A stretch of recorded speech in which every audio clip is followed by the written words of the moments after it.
Do do do do do do do do do do do do do do da. Hello, everybody. Welcome to 420 Live.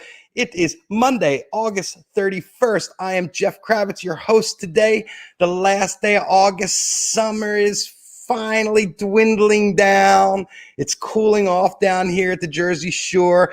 I've been here now since July 20th or so. Came out here to visit my kids and my brother. Next thing you know, I'm here over a month. I worked.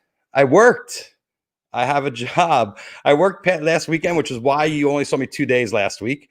Because on Wednesday, Thursday, and Friday, actually on Tuesday too, I was busy shooting the MTV Video Music Awards. And this has been my 30 long years of shooting the show. And it's totally different. Everything's changed.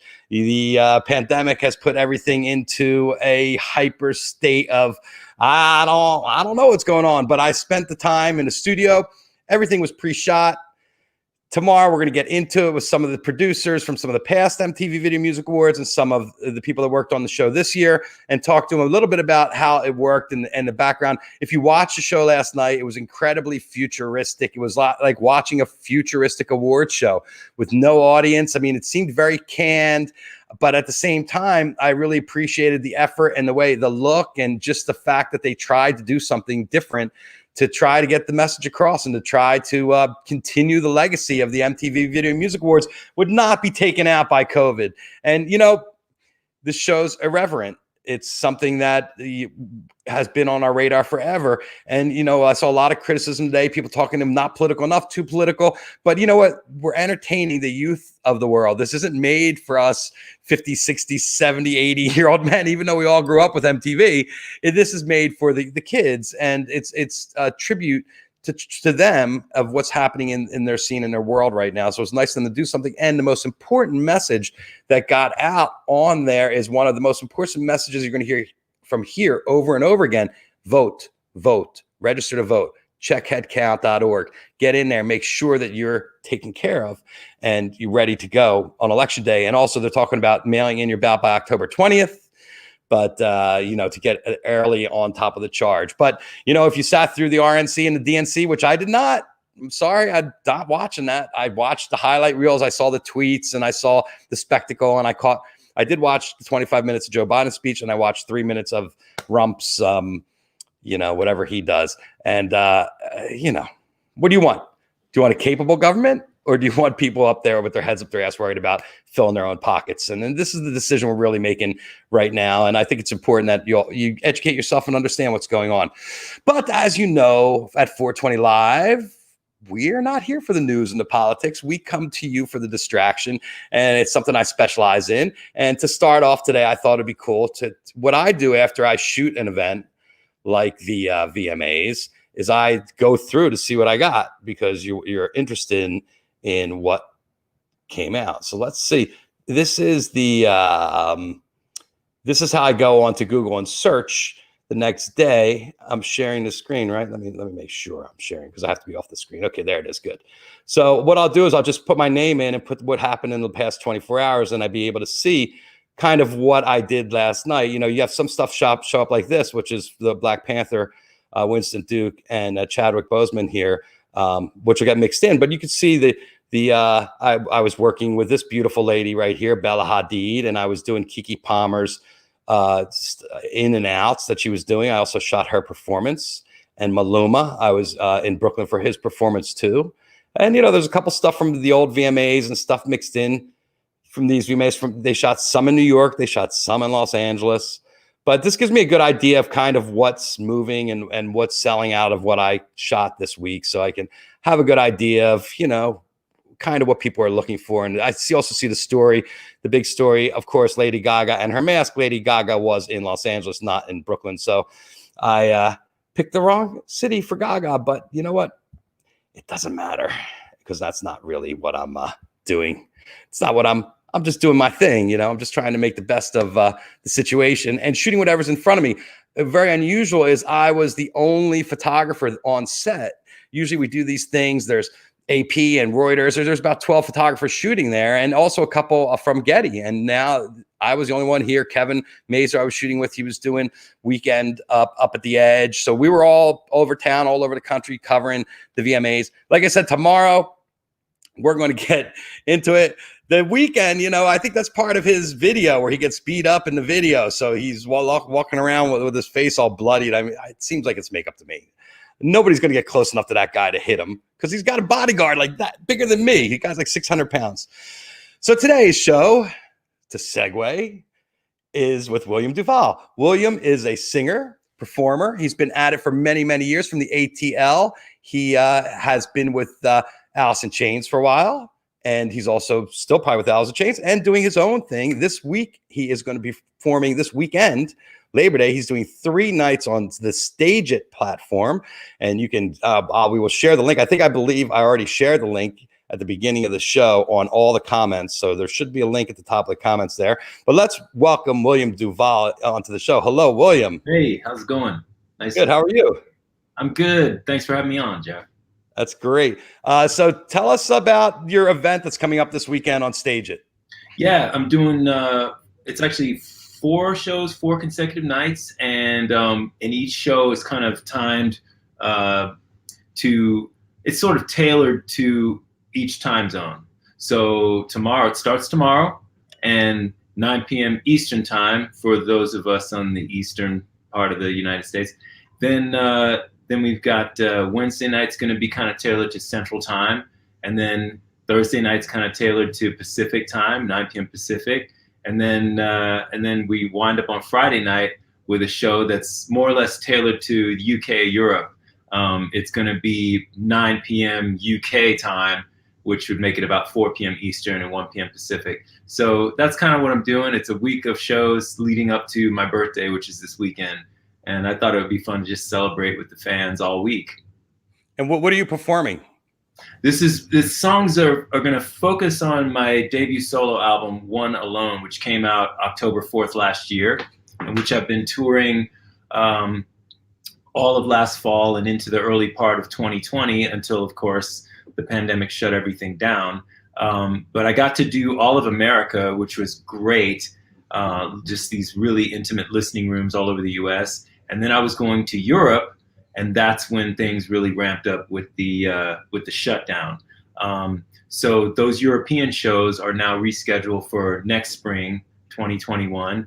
And I'm looking forward to it. I hope it happens. But anyhow, it's been a great time, and the reception to the album's been amazing, and I'm just so grateful. And so this is kind of sort of an acknowledgement of that gratitude, just doing these shows this week on StageIt. Have you performed since the pandemic struck? I did one show just to kind of get familiar with StageIt. I did one show August 15th on StageIt. I have not performed in a conventional sense since all of this has happened. Since my last show was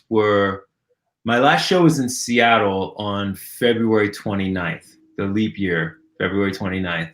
That's the last time I did a show as we have known shows to be up to now. So that was the end of your tour, and then you had a couple weeks off, and then by the time you were about to go out, they're like, you're done. Right. That's right. It was like by the time I had to make really tough decisions very quickly because, at that time, and indeed in all of the months since, there's been so much conflicting information back and forth. So right as this thing was really ramping up in, early March, first couple of weeks of March, it was like, man, what do we do? And so I had to make some tough calls. And it was like, if I get on that plane, there's a chance that I won't be able to come back. So I was like, I hate pulling tours. I never do that. I never cancel shows. Well, you weren't alone though. Everybody was doing it. It was the Pearl Jam first. I mean, they were the first big one to go down. And then after that, everybody felt more comfortable, I think, canceling. Yeah. I mean, well, at the point I had to make my decisions, it was still really open questions about what to do. And especially going to Europe. I had some friends who were just coming back. They were just ending a European tour. And so it was still like, gosh, it was almost like country by country. There were people saying, no, you can come here. It's perfectly fine. And then, so it was really hard. But in the end, I made the decision that I made, and I don't regret it. And I just hope that we can get back to it as soon as possible. Yeah, well, me too. So talk about how frustrating it is to be in a pandemic and have your tour pulled, and what you're sitting around the house all of a sudden. What's that? What are you doing? Yeah, I mean, it's been a lot of time with family, which is good, especially since I'm on the road so much. I haven't been at home for this long, consecutive weeks and months in 20 years. So that part is good. And of course, there's a lot to keep me busy here. I run a lot of my business myself, especially with regard to this solo endeavor. So there's always a lot going on with that. And just making sure distribution is okay here and abroad, and just the minutia of it. So it's not that there's a lack of things to do. It's just more the disruption to the flow of things, because usually I'm doing all this work here when I'm here, and I'm spending the time I want to spend with my family when I'm here, but there's always pending shows. And you always have something on the schedule. I mean, I'm the same way. There's something on the schedule. Right. And so to not have that, and to not only not have that, but to not know when that's ever going to happen again. Like I said, my shows for Europe are rescheduled, but they starting on like early March, I think, like March 8th or something like that, or March 3rd. It's on my website, but early March, and there's no guarantee. So there's kind of these pending shows, but we'll see. So have you been writing? Oh yeah, absolutely. That happens all the time anyway, so that's no different. Right. I've always got the iPhone, and I'm always using the voice memo function in there all the time. So that's going on, and then I have a little studio set up here. I'm actually in my studio now, and this is where I'll be broadcasting starting tomorrow for the StageIt shows. So I do recording in here, I do broadcasting here. This has become a really multifunctional room. Well, how did you like the StageIt platform? Oh, it's great. It's really great. And they've been fantastic to me. They've given me such a warm welcome, and I'm really happy about that. And the platform itself is really cool. One cool thing about them in particular is that they can handle all the licensing, so that if you do want to throw in a cover to your set, you don't have to worry as much. It's like, oh yeah, they take care of that on their end. So if I want to do a Bowie song or a Prince song or something like that in the middle of all my songs, we're good. We're good to go. And also, those shows don't live anywhere online after the fact. So it's kind of like this event that happens for the folks that are there, and then it's gone. More akin to a real show in that respect. And of course, there's always ways to cheat it on the internet. But the point is that it's not like, oh, if you missed it, it's on my Facebook page, or it's here, or it's there. It's not going to be anywhere. So that's interesting that there's no archival, because you'd think that would also be another way for people, another revenue generating, if people wanted to watch your old shows too. Well, that's true. But, I think that would be more something that an artist might want to take up on their own. I heard Melissa Etheridge is doing like a cool thing where she's kind of created her own, almost like her own mini TV network right now. And so she's partnered with someone to present live stream shows, which she can also archive. And so anyone who subscribes, it's a subscription basis thing. Right. You subscribe X amount of dollars a month, and then you can not only see whatever current shows that she does, and I believe she does them 5 days a week. So she gets up every day, and it's like going to work. But then you can also see any shows that happened in the past as well. So that's kind of a cool idea, and it's one artist's way of handling this whole thing, and I like that. To have your own channel and a place for your fans to pay a little extra to get some extra stuff, or maybe you could edit together a best of the 4 nights too, or something like that. I mean, you have a lot of options, right? Yeah, that's right. That is one thing about this period, is that we can all kind of evaluate and reevaluate what our options are, with all these formats and platforms, So. Well, you know what? I have your video queued up. Should we play it? Yeah, sure. Yeah, I mean, I didn't tell you we were going to do it, but I figured, we're Hey, here, I'm good. Yeah. and it was sitting. You sent me that link, and I was like, well, maybe we should just rock this. So here I'm going to roll this. Can you see it? All right. Yeah. Yeah. All right, let's go.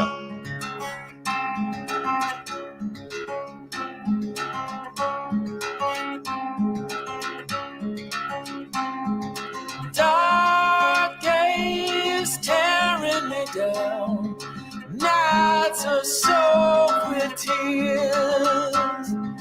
Our love won't ever die, but now the will I fear. So we go on after goodbye, like the seasons changing under the all-seeing sky. Someday this pain may be gone, but for now I chase the dawn, and I can feel you buried in my bones. And I'm afraid, but not alone, till the light guides me home.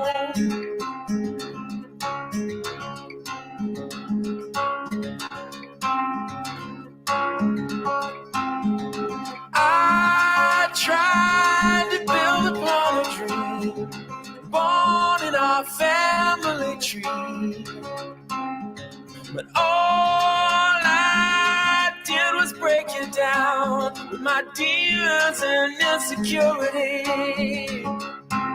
It's a wicked sorrow that makes a man do the things I've done.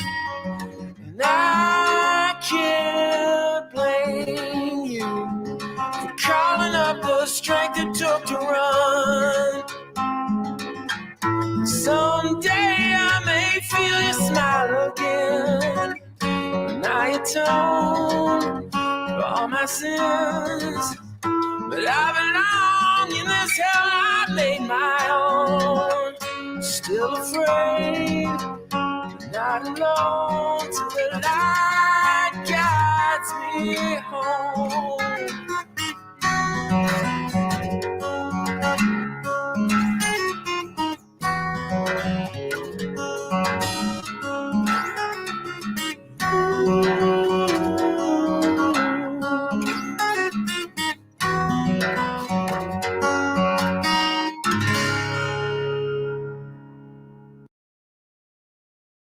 Wowza. You got first of all, the guitar tone and your touch is so nice. Oh, thank you. Thank you. How long have you been playing guitar? Oh, since I was 8 years old. Yeah. Wow. Yeah, I was read your Wikipedia. They said he heard Jimi Hendrix when he was 8 years old. It was incredibly impressed. That's an accurate statement. I was like, wow, an 8-year-old impressed by Hendrix. I mean, you really had a musical ear early. Were you already involved in music at that point? Were you like music class at school and stuff like that? And you picked up an instrument in the orchestra? Not really in school. It was just more, I was lucky that an older cousin moved in with my mother and me and brought his record collection. That was the spark. I mean, I had always heard the occasional song on the radio that I liked when I was a little kid, and there was a lot of good music back then. You had Marvin Gaye and the Jackson 5 and people like that. But the first time I really wanted to ask pointed, focused questions about something that was happening on a record was when I heard Hendrix Band of Gypsies, because my cousin was playing it. He moved in, brought the records, put them on my little show and tell record player, for his own enjoyment. Right. And I was like, what's going on with, like, what is happening? That's all that's with a guitar? He's doing all of that with a guitar? So that was what lit the spark right there. Yeah. Yeah. Nikki has a little question here. What's your favorite guitar to play? My favorite guitar. Oh, Nikki. Hey. My favorite guitar to play. Well, I would say it's a tie. My favorite electric guitar to play is the Framus Talisman guitar that I designed for the Framus Guitar Company. Oh. Yeah, that was that was a really cool. That was quite the adventure. Yeah, I'm really solid body. Yeah, it's a solid body. Beautiful. How many? 2 pickups. Yep. Humbuckers. Yes, exactly. It was designed to be, the first one I designed was kind of to be my answer to, I wanted sort of a really beautiful, like a Black Beauty Les Paul custom look, but with double cutaways. So both of the cutaways are a bit rounded. It was actually inspired by the shape of my wife, if you want to know the truth. That was what did it. And you see a glimpse of her at the very end of the Till the Light Guides Me Home video. She's the one that I'm sort of coming home to. She opens the door, and anyhow, the running joke with us was I had been talking with Framus for years. They, and every time the head designer would see me, he would say, like, you need to, design a guitar with us, And I said, Marcus, as soon as I have something that's worth showing you, I'll definitely do it. And the running joke between my wife and I was like, she was like, babe, you should design a guitar after me, and we'd laugh and whatever. But then one day we were in a hotel somewhere, and I just started drawing, and I was like, what do you think of this? This is pretty good, right? And I sent it to Marcus, and here we now have the talisman, and I'm just so proud of it. It's especially Framus does these wonderful master built series, and it's just, their factory in Germany is unbelievable. It's like they have a compound, they have the best woods, they have machines that are custom made just for them to make their guitars. They can do anything you want, and they do some outrageous stuff for a lot of these metal guys, man. I mean, like, they can make guitars that look like movie props but are actually really beautifully functioning instruments. And my thing is a bit more on the traditional side, and it's more on the more aping the vintage kind of Gibson kind of thing. It's in terms of the aesthetic, but the look is unique, and the instrument plays beautifully. So I love that. And then for acoustics, I love my Gibson Hummingbirds that I have sitting right here with me, because that's what I used on tour, and it's what I'll be using for these StageIt shows this week. Well, you're welcome to play a song live. I mean, I don't want to push you there, but if those guitars are sitting right next to you right there, you want to give everybody a little tease of what they're going to get on stage this week? Man. Oh, God. On the spot a little bit? You did it to me here. Wow. I haven't done, I don't know if it's going to really translate here. I mean, I can. Let's see. And you know what? If you see my face pop back in, then you'll know to wrap it up, all right? I'll do a little. Let's see. I want to just look here at the. I'll maybe do a little bit of maybe a little snippet of something. How about that? I'm gonna step out and let you have the screen. You're gonna let me have the entire screen to myself. All you, William, right now. There you go. All right. You know what? I'm gonna switch. I'm gonna do this one. I'm gonna sing this one. Let's see. So let's see. Let's try this. I'm gonna hold it like Dylan style here, like I'm.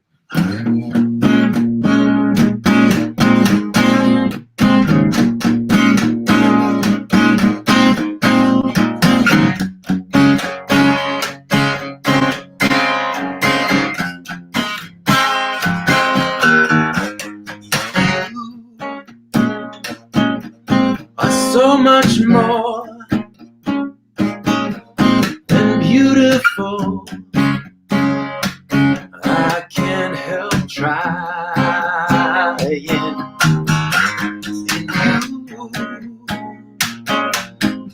So much more than beautiful. I can't help crying. 'Cause I can't find the words for what you are. I can't find the name to claim your star. My heart is aching.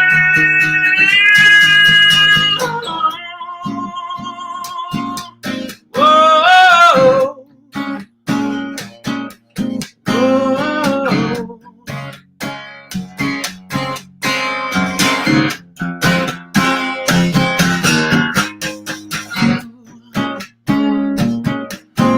So much more than beautiful. I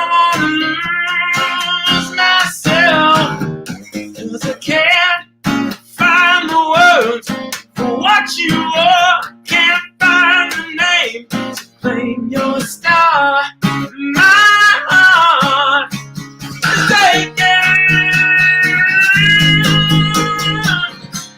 See that look in your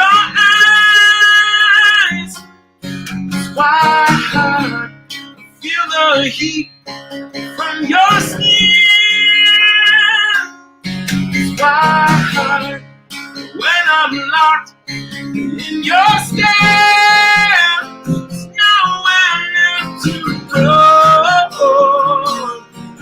So let's fly into the sun, I know.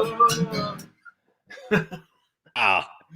Your voice, I mean, your range is amazing too. I mean, I loved your guitar playing in the last video, but I also heard the range, but I got so caught up in talking about your guitar playing that I forgot to talk about your voice. When did you realize that you had a voice? You know, it was probably young adulthood. That came late for me. You know, I always would sing along to records to myself in the car or whatever. But the first time I really tried to do something in a more serious thing with a band, for instance, was I had this band called No Walls back in the late 80s. And I'd written a song. We had just formed the band. It was a trio, and we were looking for a singer. And so it was guitar, bass, drums, me playing guitar. We had a bass player and a drummer. And then we were looking for a singer because I didn't want to sing. And I'd written a song that I felt a little uncomfortable. The lyrics were too personal to feel comfortable handing it over to somebody else to sing. And so the bass player, Hank Troy, said, man, why don't you sing it? And we used to record all of our rehearsals then. We had a cassette deck, you know, set up. We had a few room mics. You know, it was just kind of glorified boombox recording, but we used to record everything. And so we ran this song down and then listened back to the cassette of it. And he was like, man, that's actually really good, you know? And Hank was he was not the type to blow smoke or suffer fools at all on any level. And he was actually more of a kind of guy who was conservative and giving it up to anyone about anything. And so when he said that, it was like, oh, really? You know? And he was an amazing musician. I mean, he still is. This guy was like having Jaco Pastorius in my band. I felt like Joni Mitchell when she had Jaco in her band. That's how good this guy was. So for him to say that was high praise, and that was what made me think, well, maybe I should give this a go. And that was like 1988. Wow. Yeah. Incredible. And Yeah. I in your bio, I read about Neon Christ. Yeah. Right. I started in punk. I started out in punk rock. I was first generation hardcore punk here in Atlanta.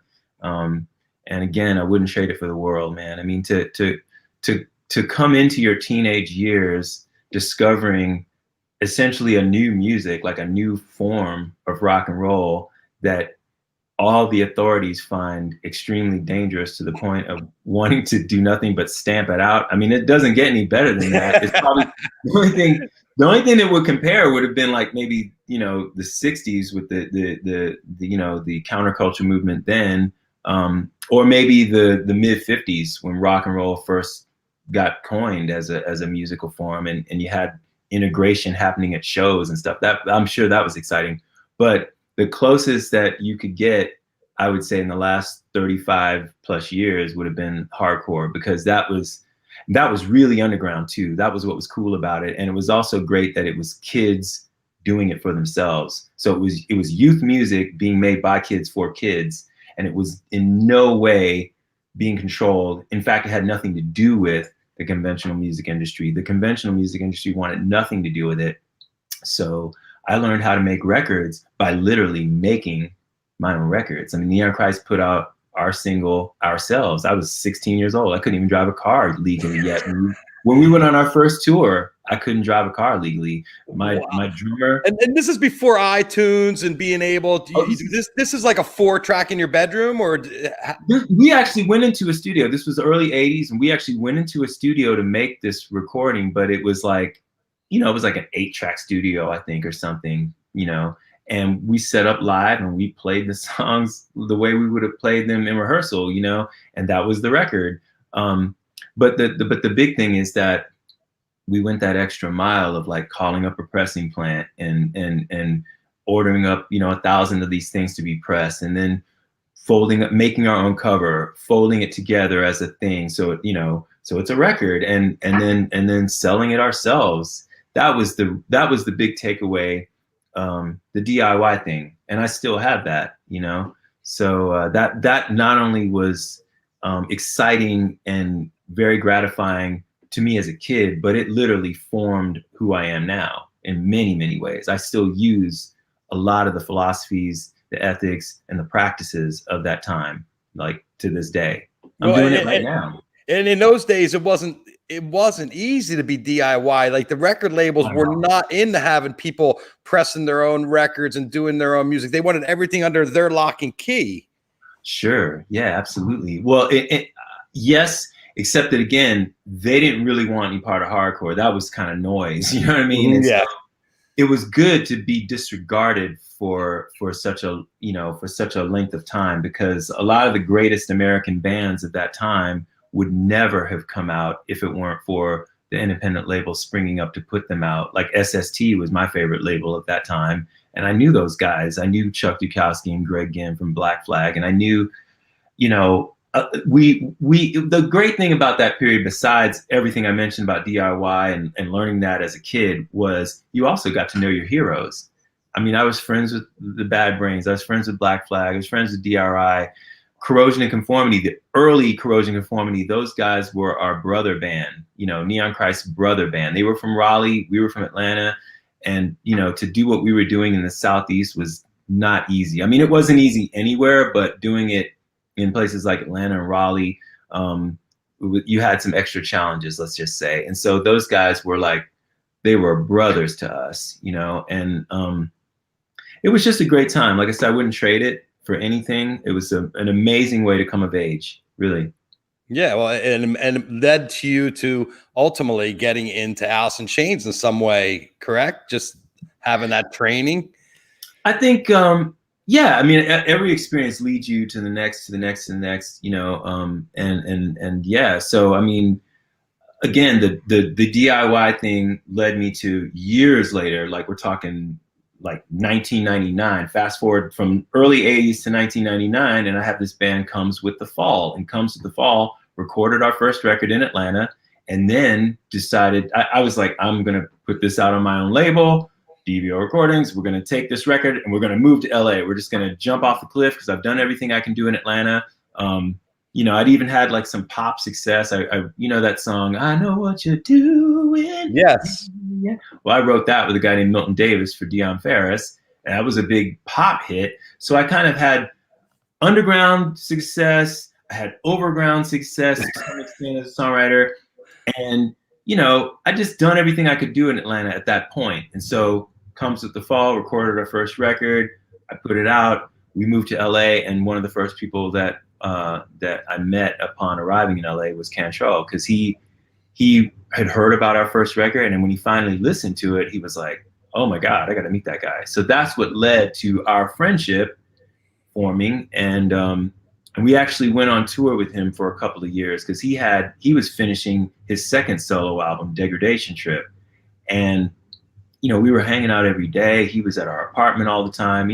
Comes With the Fall were 4 guys living in a 2-bedroom apartment in West Hollywood, and yet we kind of had for a while a quasi fifth member, because he was there with us. Cantrell was there with us all the time. He actually moved downstairs from us in the same building because we were together so often. So that sort of led to him finishing his album and then saying, like, he wanted to play some shows. And the guys he had recorded that album, Degradation Trip, with, Robert Trujillo, who's now in Metallica, and Mike Borden, who's from Faith No More, both of them were with Ozzy Osbourne at the time. This is like 2000, 2001. Mm-hmm. And so they had, obvious touring commitments with Ozzy. And so they couldn't go on the road for Cantrell's record. And here we are, this hot new band, just moved to Hollywood, and we're making the scene. We're making the rounds everywhere, playing everywhere. He's jumping on stage to play with us at every turn, every gig we had in Hollywood. He had learned a couple of our songs from our first record, like I taught him to him in our kitchen, and he'd come on stage with us and play. So it was just this natural thing of like, hey, I got some shows to play. Would you guys want to back me up? We're like, yeah, because we wanted to go on the road. And it was great because for 2 years straight, we got to go on the road as comes with the fall. We would open the shows playing our stuff. Then we would run backstage, towel off, maybe hit the merch table for a few minutes and, meet with fans, sign stuff, sell records. And then we would run right back on stage with Cantrell and play his set with him. And then go to the merch table again and try to sell as much as we could. And it was cool because we were able to do it on my terms, so to say. Again, it was DIY. It was, we weren't answering to anybody. Well, you guys were the musicians, opening and headlining. Yeah. So but again, like if you're pressing up records on your own label, you've got this amazing audience that you're playing for that's predisposed to liking what you're going to do, even though they've never heard it before. And then you're backing up somebody that they already love, Cantrell. So it was like, and it was also the first time that, of course, I had to sing some Alice stuff in his set because he was doing his new material from Degradation Trip. We actually toured for a year before that album, Degradation Trip, was even out. So he just kind of wanted to go out on the road so badly that he just did it for a while. Alice stopped playing for a while, right? Because Lane was having issues. Right. This was during that time. So it was just, there wasn't anything happening with Alice. So it was sort of like, well, he was doing this Degradation Trip music. He had already put out a solo album a couple years before that, Boggy Depot. So he had a lot of music to play. New music, older music of his own, Alice music. So that's what we were doing during his set. We were doing a mixture of all these different things. And that was my first time where I had to, sing some of the Alice songs, like Them Bones or Down in a Hole or whatever. We would do that stuff. And so it kind of, without knowing that this was what was happening, it paved the way to what's happening now. Yeah. Right. But one thing leads to another. And then they eventually put Alice in Chains back together. I think they weren't going to call it that name. You guys were thinking about renaming the band, and there was some brief discussions about that, but in the end it was just like, nah, this is what we're going to do. And then we went around the world in 2006 kind of as a not sure what's going to happen, but we just want to go around the world one time and play this music for the fans and celebrate the music and all that. And that was like a greatest hits, old school kind of show. It was greatest hits. It was also deep cuts too, because we knew that, hey, if we're going to do this and it might be the only time this happens, we want to we were playing really long shows because we wanted to, give everybody a bit of everything, since it might be the last time. And right. And it was cool because, as you might expect, you're in dressing room after dressing room and long bus ride after long bus ride and hotel room after hotel room, and you have guitars with you, so new ideas start formulating. And so we started writing new songs on that 2006 tour, and that's what created the momentum to eventually go in the studio and make the Black Gives Way to Blue album. So that was when it really got cemented. Yeah, well, I saw you in 2006 when you played the K-Rock, I think it was the Inland Invasion or Weenie Roast or Acoustic Christmas or something like that.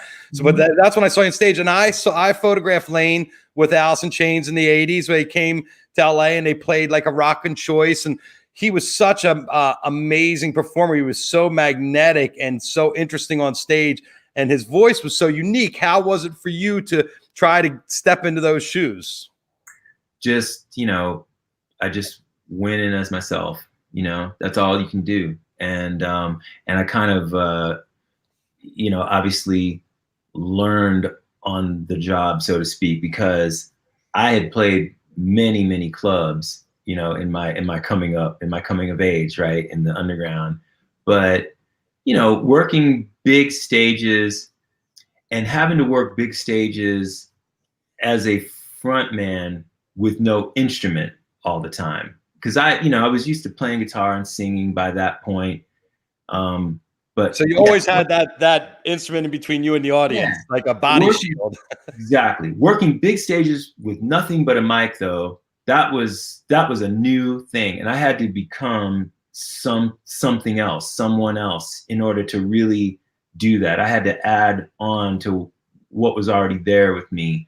You know, I had to build a new wing onto the house. You know what I mean? It was, it really was like,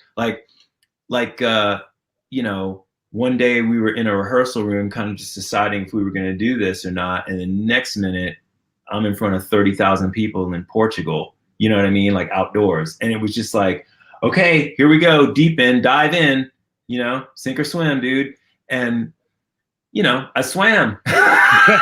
Well, you had years of entertaining people. I'm sure you weren't going to go up there when it was your big shot and be like, bye. Well, you know, it's a thing of you just have to command it. You just have to command the moment. You have to, you know, I mean, you could really go pretty deep with the psychology of all of it, but I mean, basically it's just having to seize the moment, like recognizing it, seizing it, making the most of it. There's a large element of, you know, again, free fall. You're going to jump and you're going to be like, I'm going to land this thing somehow, man. I'm not sure how, but I'm going to land it, you know? And, you know, there was a lot of having to kind of, I wanted also to know right from the beginning that, you know, this is what it is. This is what it is right here, right now. This is who I am. This is who we are as a collective. This is what time it is. And I had to get right in people's faces. I would go over the barricade and I would do, you know, all that stuff, you know, just to let them know that like, one, I'm not gonna sit here and be timid and afraid. And number two, you guys shouldn't sit there and be timid or afraid or anything, you know, anything but celebratory. Like I wanted right from the beginning the message to be like, this is a celebration. Let's do this, you know. And so that's what we did, country after country, man, you know. Well, it's amazing. Doing now fast forward, it's almost 15 years later, you know. I know the band's been longer together than when they were playing. Yeah, exactly. Right. And put out 3 albums, you know, 3 long players, just like the early incarnation of the group did. We've now done that. And yeah, man, just countless world tours, countless shows, countless memories, you know, indelible memories, you know. It's been really great, you know. So yeah. What's the future for Alice in Chains? What's their pandemic pivot? You know, right now we're just taking some time off, man. You know, I mean, we've done that after every album cycle, and we finished the Rainier Fog. Our third record, Rainier Fog, came out in 2018, and we toured the hell out of that, just like we did all the records, man. We went around the world. We went to places we've never been before, and then we finished it up last summer, doing a co-headlining tour of America with Korn. So those shows went around. We played arenas and sheds all over America, and it was a great way to end it in that cycle. And now we're just kind of taking some time. And so my record came out, like I said, in October, right? Yeah. After the Alice Korn tour wrapped, and I went on, did my solo shows, and so yeah, I mean, as far as the future, man, I don't know what the future holds for any of us, man. This is like, you know, all bets are off, man. I know. It's a new paradigm. It's so scary. Yeah, you know. So I'm just trying to add as much positivity and light to the situation as I can, you know, and for myself as much as for the fans, you know, for anybody that cares about me or supports me. I need to do this for all of us, because it would be very easy to get despondent, and it is a tough time. But we have certain tools right now at our disposal to make this as good of a time as can be made right now. And so that's what I'm trying to do with these StageIt shows, you know. And by the way, I know right now I played a little snippet of a song, and we're speaking over a laptop microphone and a laptop camera. That is not what's going to be happening on the StageIt shows. I just want to be clear about that. I definitely sprung. I want everybody to know I sprung that performance William, was he had no idea what was going on. that was impromptu. That was calling an audible. And for the actual shows, though, I've got this cinema camera set up in here, and I've got this microphone over here, and we're going to be running. I've got some Neve mic pre's and compressors, and I'm running it through a streaming mixer here. So it's going to be. It looks good. It sounds good. And I just want everybody to know that I'm not just calling you up to sing through my iPhone. You know what I mean? Like it's going to be it's professional, and that's the way StageIt does it, is with a professional approach, right? They want everything to look as good as possible. I'm sure that absolutely they do, but they also they allow the artists to take control of and do however they want. So some people do a less formal thing. Some people do it through the laptop mic or whatever, and that's fine. But I'm just saying that's not how I'm rolling here. That like how I'm rolling here is we're doing this thing to try to make it look and sound as good as it possibly can. I call this WDTV Studios, man. We're here broadcasting. So. It's incredible what we're all learning to do in these crazy times. Yeah. I see you screen sharing and stuff, man. You're doing stuff. It's like, oh wow, I'm gonna have to learn how to do that. Like the way you're able to dial up different. Like, let's pipe in your video right now, and it's like. That's going to be me maybe in like 6 months or something. Well, trust me, I had no idea what I was doing when I started this in March, and I had to learn all this stuff and all these like third-party software to be able to show videos or share my pictures and stuff like that. It's just been very, very interesting. So we had a couple questions besides the new Alice in Chains album that everybody can't wait for. One of them was about some of your favorite bands, favorite Seattle band. Mm-hmm. Oh gosh, well, all the usual suspects. I mean, I loved all of the big four, obviously. Alice and Pearl Jam and Soundgarden and Nirvana. Obviously, yeah, I had a great kind of. There just seemed to be such simpatico with that whole thing that was going on there, because again, my coming of age. Through the early hardcore scene predates all of that. So by the time I started hearing of the bands coming out of Seattle, I was an underground veteran, and Sub Pop and the early Sub Pop singles and things like that. It was sort of like, oh, okay, all right, they're doing some stuff now, and what's going on there, And early on, the one that really stood out to me was Soundgarden. But I'd seen Green River and all that. In fact, I saw Green River at the Anti Club in LA, standing next to Greg Ginn. He and I were watching Green River. This is like 1986. So I mean, I knew something was happening there a little bit, but as you get to like 88, 89, that's when it really started showing itself as like, oh, these guys are really putting out some records. And that was like Mother Love Bone time too, wasn't that?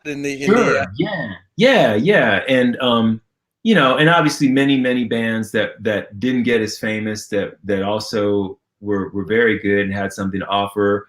But I think the takeaway for me with that whole Seattle thing, the explosion that happened, like after Nevermind, after Nirvana broke, and obviously Alice went gold even before Nirvana. And then Pearl Jam 10 was in there too, right?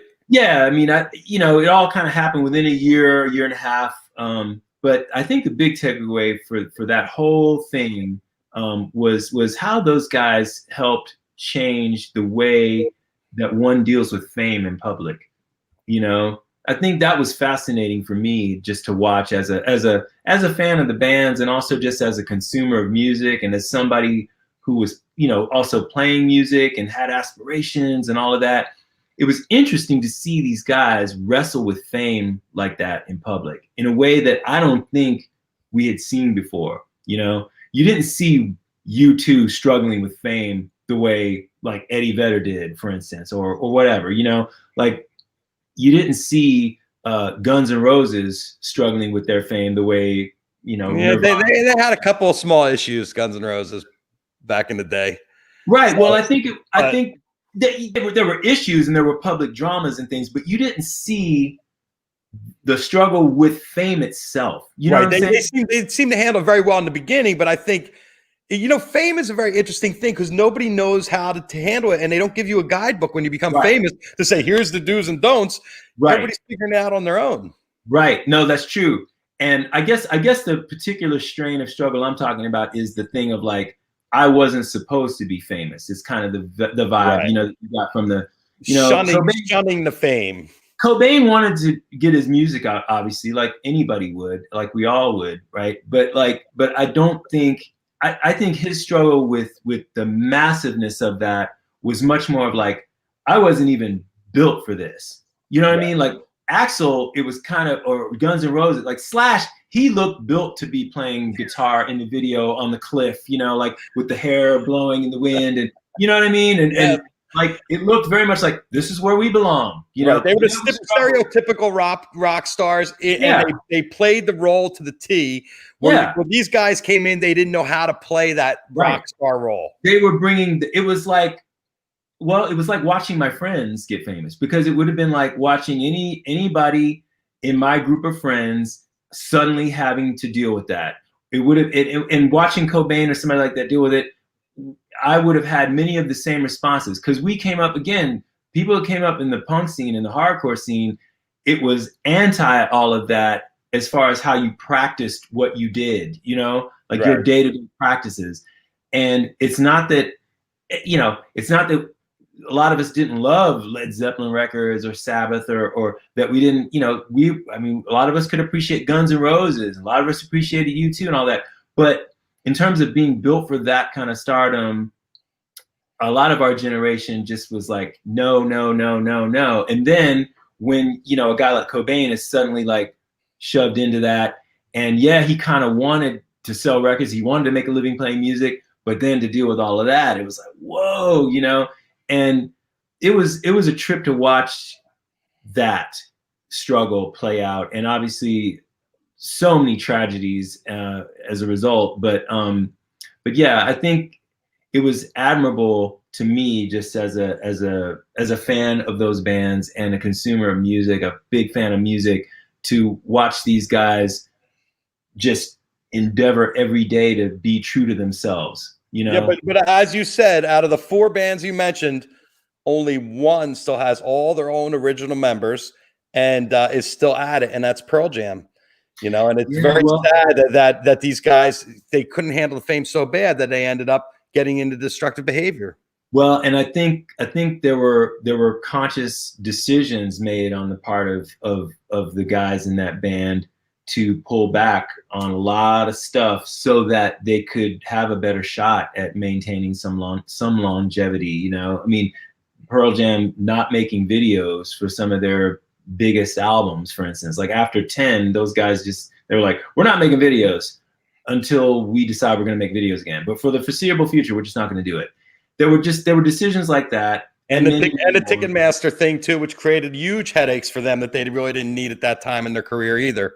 Well, again, just trying to stay true to whatever your values are. You're trying to bring your values and ethics into fame with you, and it's a struggle, but you know, it's a noble one. But yeah, it's great that those guys are still around, and you know, and they've always been great to me every time I've ever run into them, and I admire all those guys. All right, so here's another one. Favorite punk band? Favorite punk band? That's a tough one. You know, Black Flag was huge for me. That was kind of one of the main entry points into Henry Rollins, right? Yeah, Henry, and they had 3 singers before Henry too. Oh, really? All of them were great. Yeah, all of them are great. So from the very beginning of that band to the very end of that band, there's a lot to enjoy. And even though the sound kind of morphs and changes, especially in the later years, there's a lot there to chew on, man. Like, but I love from Keith Morris. Keith Morris was the first singer. Ron Reyes was the second singer. Des Cadena was the third singer. And he was the one that I was most trying to imitate in my very first band. Like it's odd because I said all that stuff about not becoming a singer until later in life. My very first band though, in high school, formed with the 2 guys in my public school in 10th grade that would talk to me. That band, AVOC, I tried to play guitar and sing, and it was a trio. And I was trying to imitate Des Cadena. I don't count it as my first foray into singing because I wasn't trying to sing. I was trying to bark and scream like Des Cadena from Black Flag. He was the third singer in Black Flag. So yeah, just get that out of the way. And then Henry joined, and he's a fellow DC native. I'm actually from Washington, DC. Henry was from there. Great punk scene from DC, Discord Records and all that.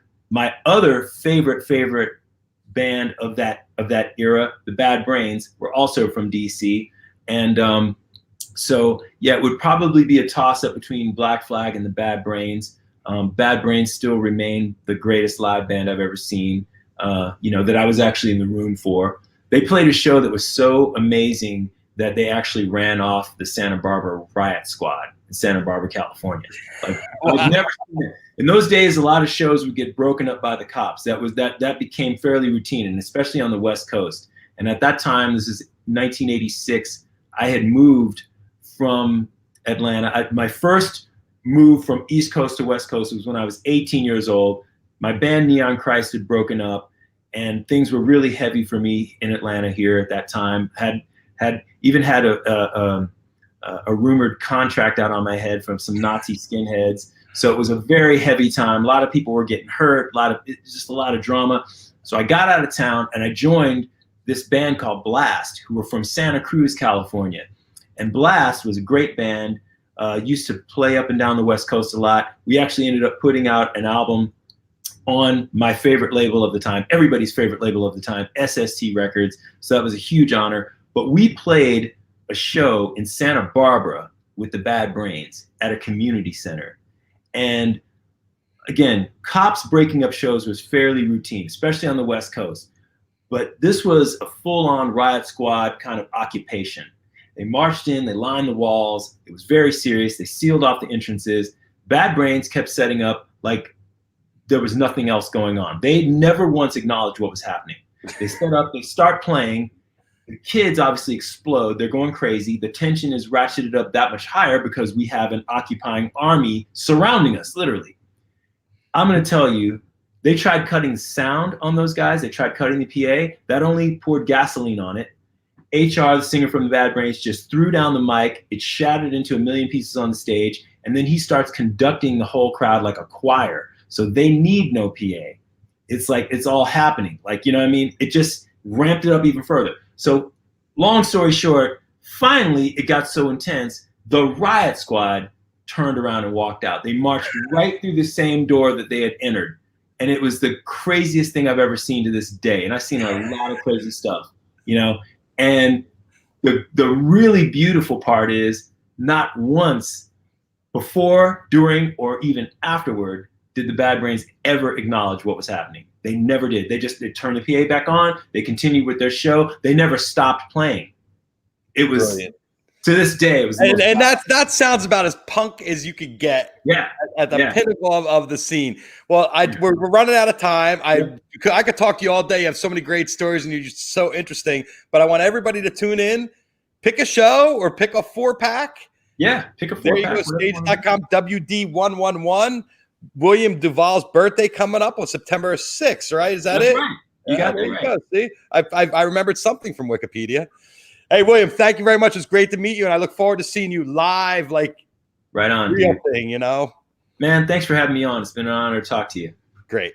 Thank you. We look forward to seeing you live. Take care, buddy. Kill it. Right. See ya. There you go, William DuVall. What a great show today. Very, very interesting, complex, smart guy with a lot going on, and very, very talented. I want to thank him for playing for us because I totally did not discuss it with him first. I sprung it on him at the last minute, but he was really gracious and he handled it well. So thank you, William. It was great. Thank you, StageIt, for making William available to us. That was excellent. William, check out his website, williamduvall.com. And there's the StageIt.com. If you go on there, they have a full lineup of everybody that's coming on. There's a bunch of artists coming on that you can check out there. Again, headcount.org. Please register to vote. Your vote matters and counts. And, I want to tell you about the chocolate bar right behind me, the CBD bar. I'm going to send one to William. It has M&Ms and coconut flakes and potato chips and pretzels and raisins and chocolate and CBD in it. It is flipping delicious. You can get it at ashes.com. You can't buy it because there's CBD in it, but if you spend $75, use the code 420live. They'll give you a discount and they'll throw the bar in your bag. And, you know, Solo Pipe Venice too. We love our solo pipes. Everybody, we'll see you tomorrow with our MTV wrap up. Thank you. Peace, love, happiness, everybody out there. There's the big hug. Thank you all.